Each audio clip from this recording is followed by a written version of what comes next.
fonds politique yi ma liiral leen rek lan la ñu waxoon ci fonds politique yi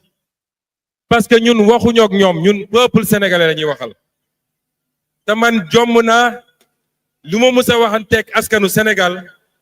mu mën a tasewaat ak askanu ñu ne waxoo woon dëgg lan la ñu waxoon ci fonds politique yi te lii mooy li nekkoon ci programme Sonko président en 2019 noonu lañ ko jëlaatee textuellement dugal ko ci programme Diomaye 2024 ñu ne woon nous supprimerons les fonds dits politiques et les remplacerons par les fonds spéciaux votés par l'Assemblée nationale pour les opérations ultra sensibles. Nous soumettrons les fonds spéciaux à un contrôle spécifique et a posteriori par une sous-commission composée de membres assermentés. lii la ñu waxoon ñu ne ban mooy délai réalisation bi parce que dañ ko dugaloon ci chapitre 1 programme bi chapitre 1 bi lu mu wax pour une réforme profonde des institutions et un engagement au service de l'Afrique ci la ñu dugaloon réforme OFNAC ci la ñu dugaloon la mise en place du pôle judiciaire financier ak yeneen ak yeneen ak yeneen réforme nag boo koy def munoo ci premier jour mandat wala première année mandat nga def lépp moo tax ci programme bu candidat Diomaye dañ fa dugaloon mesure bu nekk ci ban délai lañ ko def mesure réforme fonds spéciaux yi ci ban délai la ñu waxoon yéen ñëpp génnewaat leen programme bi ngeen wax ko sénégalais yi ñu gis dañu ne délai de réalisation des mesures clés compte tenu de l'urgente nécessité de renforcer la prévention et la répression des infractions en matière économique et financière, la réforme de l'OFNAC et l'institution d'un parquet national financier seront engagés dès la première année de la présidence. loolu def nañ ko yóbbu nañ ko assemblée voté nañu OFNAC parquet pôle judiciaire financier commencé na liggéey donc loolu def nañ ko ci délai bi ñu waxoon ñu ne nag les autres mesures parmi lesquelles les fonds spéciaux seront effectives les 3 premières années du mandat. Est-ce que ñu ngi ci 3 premières années mandat yi est-ce que dépassé nañu 3 premières années mandat yi commencé nañ ci liggéey man mii ma mettre en place un comité gannaaw bi ma ci wax ak président de la République ba pare lañ ci war a def nañ ko def et les projets de loi seront déposés dans le délai bi ñu engagé wu ak sénégalais yi sur la table de l'Assemblée nationale. ñoom ñooñu nga xam ne nag ci fonds secret yooyu lañ doon tibb lu dul jeex moo tax am na ñetti fonds yoo xam ne ñetti fonds mi ngi ci rapport Cour des comptes premier fonds bi mooy bi ñu ne fonds de relance économique nga xam ne diggante 2019 ak 2024 lu mat 3000 et quelques milliards lañ fa jaalare ci loo xam ne amul benn trace am na ñaareel bu ñu tuddee le PDS fonds boobu jaarale nañ fa lu ëpp 300 milliards yoo xam ne amul trace ak troisième bi nga xam ne fàtte naa tur bi mais le troisième fonds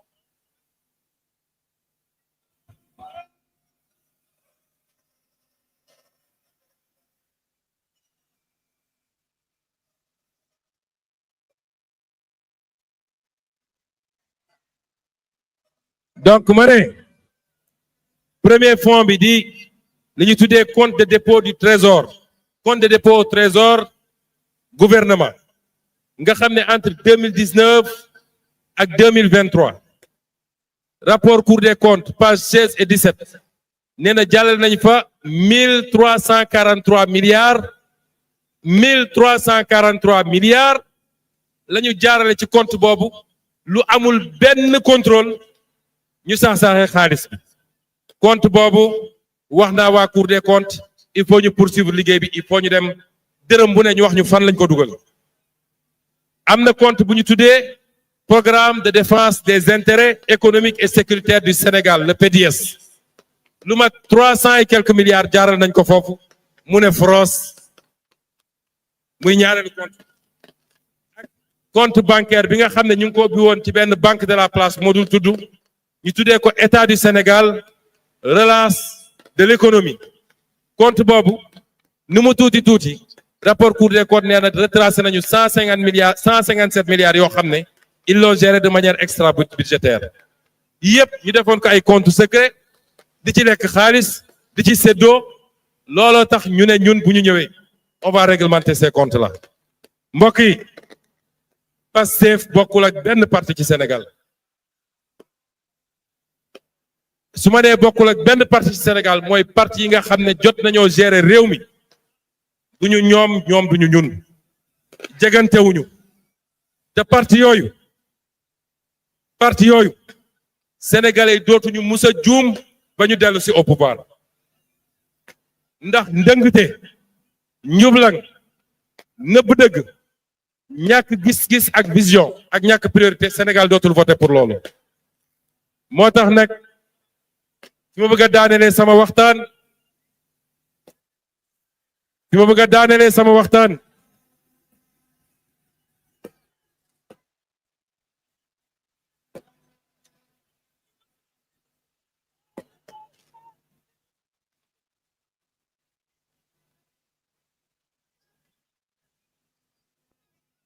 ma bëgg a daanelee sama waxtaan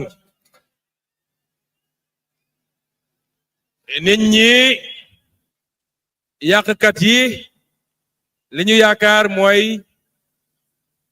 jafe-jafe diggante président Bassirou Diomaye Faye ak Ousmane Sonko àdduna nag lu ne xaj na ci waaye luy yàq du jóge ci man te am naa njort ni du jóge ci président Bassirou Diomaye Faye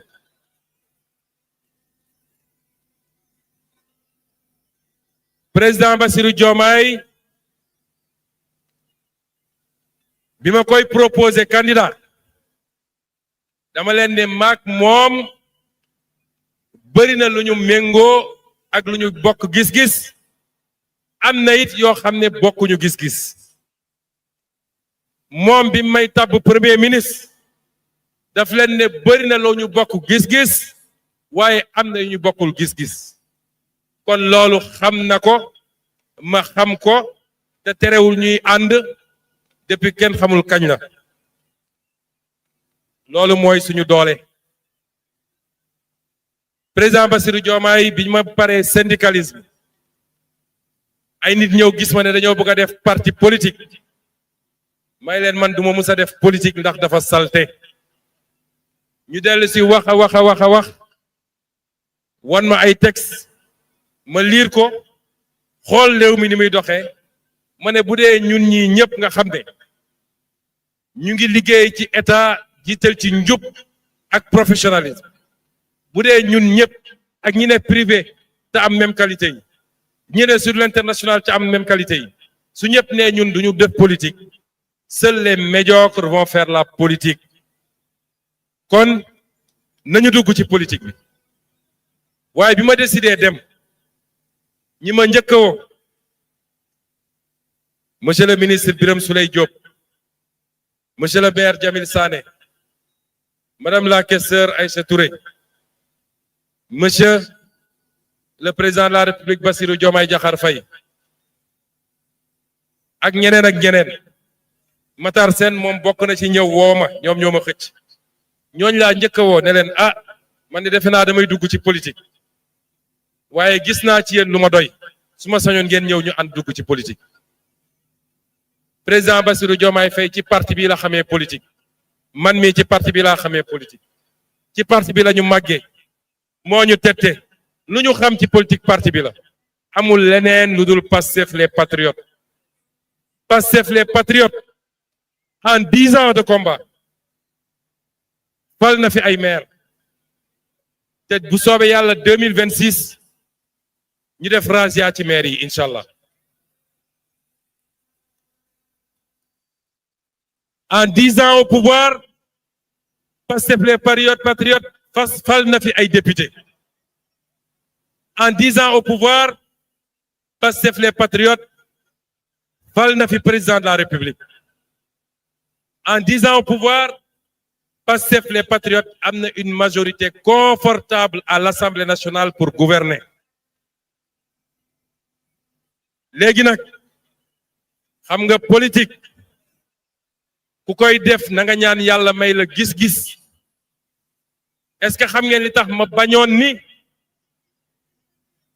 majorité Assemblée nationale duma ko séddoog ay alliés est-ce que xam ngeen lu tax alliés yooyu malheureusement soo jëlee décision yu mel noonu dina am ay alliés yoo xam ne alliés yu baax la te da nga leen di mettre un peu à l'écart waaye li ma ci doon bañ mooy tey bu ma jëloon yenn alliés yi ngeen di dégg dugal leen ci ñu bokk ci majorité bi kon tey ñi nga nekk assemblée nationale di xool naka la ñuy suuxate naka la ñuy gàllankoore naka la ñuy affaiblir Pastef a les moyens de gouverner confortablement président Bassirou Diomaye Faye soxlawul ay aventuriers de la 25e heure pour gouverner le peuple nous a tout donné tout kon na dellu si ci parti bi sës ci parti bi ànd ak alliés yi nga xam ne c'est les alliés loyaux et fidèles doy nañu sëkk pour ñu def 50 ans au pouvoir fii doy nañu sëkk pour ñu def 50 ans au pouvoir fii kon message boobu lañ koy lancé gàllankoor moo tax teewul fii tey waaye mënoon na fi teew te fii ak prochain ndaje bu soobee yàlla moom moo koy ñëw ubbi ñu jox ko 30 minutes mu jàkkaarloo ngeen waxtaan ak yéen bu loolu weesoo ñu libéré ko parce que fonction am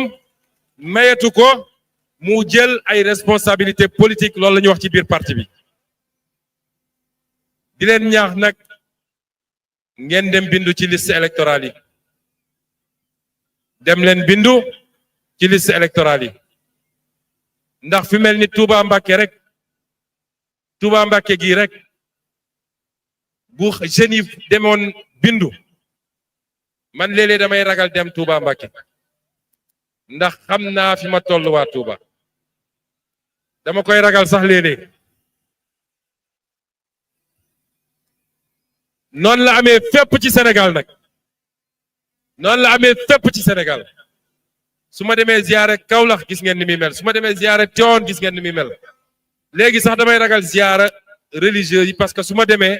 léeg-léeg dañ naan dafa ñëw fii soppi ko meeting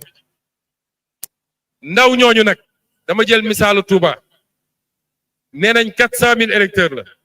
ndawal Touba bu ñu inscrire woon ñoom ñëpp rek Touba am 800 000 électeurs bu ñu inscrire woon rek Touba am 800 000 électeurs kon dem leen ngeen inscrire parce que la révolution est en marche malgré les difficultés de début de pouvoir et cette révolution va changer radicalement le Sénégal cette révolution va nous conduire fi nga xam ne moo ñu manqué woon depuis 65 ans cette révolution elle est la vôtre vous la jeunesse du Sénégal elle est la vôtre vous les femmes elle est la vôtre vous les agriculteurs vous les pêcheurs vous les transporteurs bref c'est la révolution du Sénégal pour les Sénégalais par les Sénégalais nous allons lever tous les défis ensemble maa ngi leen di gërëm di leen sant di leen souhaiter un bon retour chez vous asalaamaaleykum wa rahmatullah